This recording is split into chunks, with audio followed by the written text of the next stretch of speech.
যদি বলেন শেখ সাহেব নাস্তিক কমিউনিস্ট, আমি বলবো তুই মিথ্যা কথা বলছো, সে একজন মুসলমান।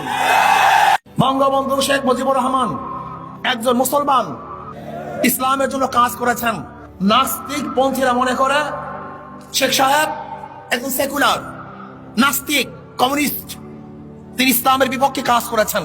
এখন কাদের দাবি সত্য, কাদের দাবি মিথ্যে, এটা প্রমাণ করতে হবে।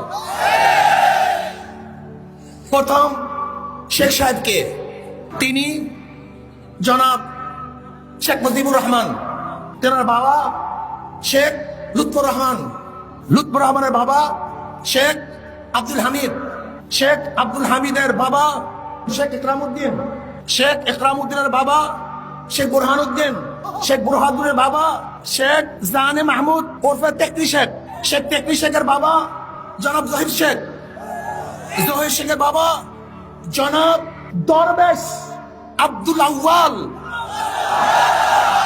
যিনি 1463 ইসরাই সালে এই বাংলাদেশে এসেছিলেন ইরাক থেকে ধর্ম প্রচার করার জন্য। সোনারগাঁয়ে তিনি ধর্ম প্রচার করার জন্য এসেছিলেন।